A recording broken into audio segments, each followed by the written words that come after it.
This morning's gospel reading from the letter of Paul to the people at Philippi. Philippians 3, and we'll start at, I'm moving it all the way up to 12. Focusing on the goal. I am reading from Peterson's The Message, a little more different translation and contemporary, but moving. This is Paul speaking. I am not saying that I have this all together, that I have it made, but I am well on my way reaching out for Christ, who has so wonderfully reached out for me. Friends, don't get me wrong. By no means do I count myself an expert in all of this, but I've got my eyes on the goal, where God is beckoning us onward to Jesus. I'm off and running, and I'm not turning back. So let's keep focused on that goal. Those of us who want everything God has for us. If any of you have something else in mind, something less than total commitment, God will clear your blurred vision. You'll see it yet. Now that we're on the right track, let's stay on it. Stick with me, friends. Keep track of those you see running in the same course, headed for the same goal. There are many out there taking other paths, choosing other goals, and trying to get you to go along with them. I've warned you of them many times before, and sadly, I have to do it again. All they want is easy street. They hate Christ's cross. But easy street is a dead-end street. Those who live there make their bellies their gods, and belches are their praise. And they all they can think of is their appetite. But there's far more to life for us. We're citizens of high heaven. We're waiting for the arrival of the Savior, the Messiah, Jesus Christ, who transforms our earthly bodies into glorious bodies like his own. He'll make us beautiful and whole with the same power and skill by which he is putting everything as it should be under and around him. My dear friends, I love you so much. I want the very best for you. You make me feel such joy. Fill me with such pride. Don't waver. Stay on track. Steady in God. This is the word of God for the people of God.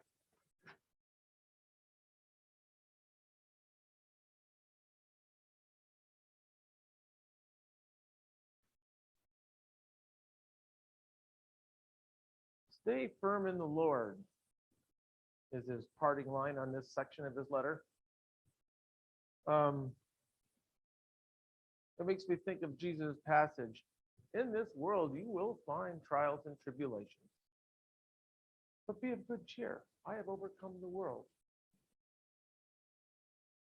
It's kind of hard to see now, isn't it, at times, when you see such turmoil?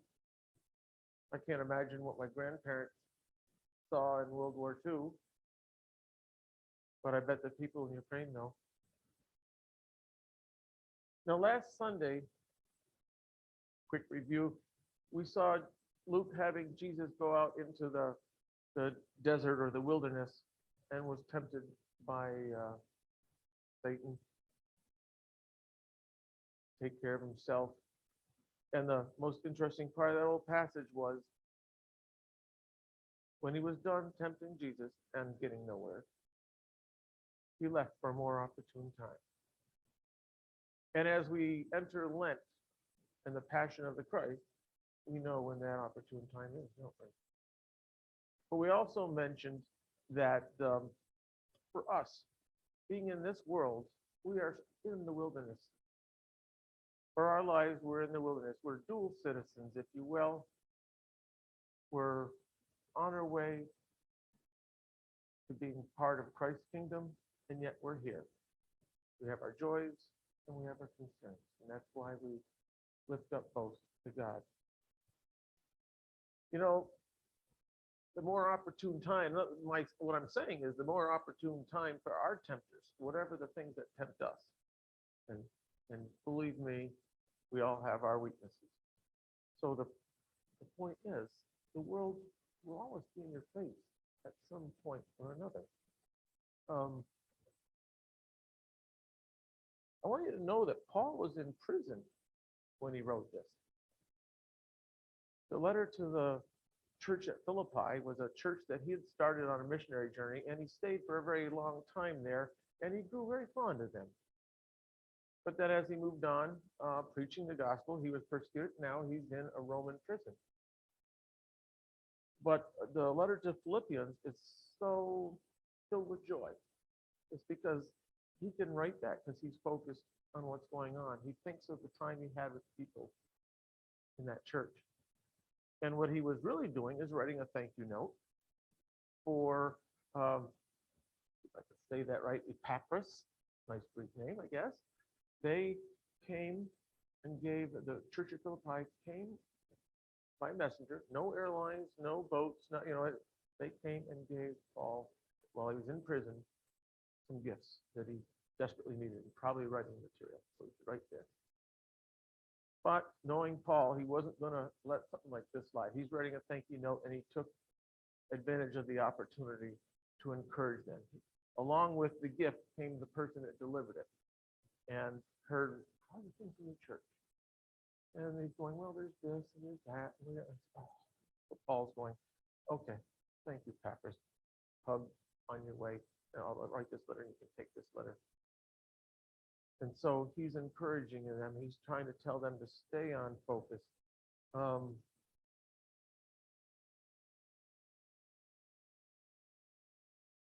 all this, he's praising Jesus. And I think of, with our passage today from Luke, where Jesus, Luke has been a little strange this season in that last week we just had him beginning of his ministry, and today's passage, Luke has Jesus heading towards Jerusalem for that final day. And Luke really stretches that out. We get in Luke, a lot of Jesus' teaching comes in that period on the way to Jerusalem. But as he's approaching Jerusalem and gathering crowds, some of the people that aren't really fond of that idea are threatening Jesus. They said, they don't want to do it themselves. They're all saying somebody else wants you to do this. They're saying Herod wants you dead, and it's, if you recall, Herod just took Jesus' cousin, John the Baptist's head. So it was a real threat. And I love Jesus' reply. You tell that fox, I got people to see, places to go, things to do, and I have a prophecy to fulfill. Because no great prophet was ever killed outside. It was also when they brought it, they brought it to the countryside and they brought it to the capital, right to the heart of Israel, and that's usually where they met their demise. And Jesus apparently already knew that. But you know what? Like Paul, Jesus still remained focused on his message, on his goal, the mission. Now, not so much that he didn't see what was going on, but what was more important? It was the love that he needed to share, the healings. He's on a mission, I'm on a goal, and I don't know, and I find it a hard time at times when I'm sitting up here in the morning or I'm doing something and a little kid comes over and wants to talk. Or somebody's got a concern. I never want to be so tied up with a mission that I can't be loving. On this long journey to Jerusalem, Jesus healed. Jesus loved. He forgave sins. He preached. He always kept that in mind, kept on focus. And that's the focus that Paul is saying there. Keep your mind on Jesus. And that's the same for us. Can we get so holy that we can't remember that in this daily journey, in our wilderness, daily wilderness, that we're trying to behave, and yet can we see the little child crying? Or can we see somebody struggling in a shopping line or something like that? The news has given me more illustrations. This last week, if you noticed, there was all the people are fleeing, and Poland is trying as hard as they can to take, all tons of these people and into them. And this one little girl is just plain crying. Don't know where dad is. Dad's back home. The mom's there, and somehow these Polish people were saying they found out it was her birthday. They made her a cake, put some candles on it. They gathered around and sang happy birthday. I don't know about you, but that touches my heart. Does it touch Putin's heart? Probably doesn't even know about it. But when this is all over, and if that little girl survives all this, that little heartstring is going to stay in there. And that's what Jesus is saying. He says, in this world, you're going to have troubles. But when you feed it with that kind of love, that's the stuff that will sustain you. The theme, that's why I said in the title was the world's always in your face. The world is always offering us a despair, fear, and doubt. But it's Jesus that says there's no greater love that you can have for a neighbor than to give of your life for them. And sometimes it's easier, just to do something quick and get it over with. Maybe the harder part of giving our life is the daily grind, as we would call it. Do we give people hope in the face of despair? Do we give people trust in the face of fear? Do we give people faith in the face of doubt? That's the kind of focus that Paul is talking about. That's the message that Jesus is giving. Even on the way to the cross, he knows that. They're looking for a Messiah. The disciples are seeing the crowds grow. They're seeing some amazing powers. I'm not sure if it's in Luke, but I'm pretty sure he's going to raise Lazarus too. So they're going to see power over death. But we all know what they're going to see. They're going to see a crucifixion. And that's where the no greater love comes in.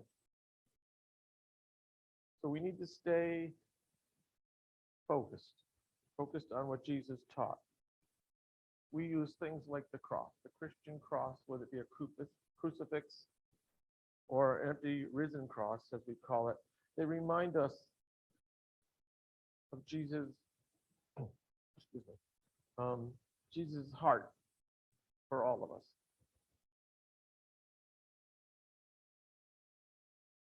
The cross gives us that hope to face the despair. It gives us the trust for those things that cause us fear.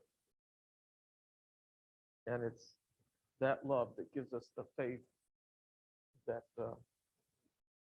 gives us doubt. Doesn't make them go away. There are a lot of people who think that's going to make it all go away and all better. No. Apparently there's something we need to learn in this world and in this journey. And we'll learn it a lot better if we have hope, trust, faith, and the love of Christ in our hearts. That's the gospel. Plain and simple.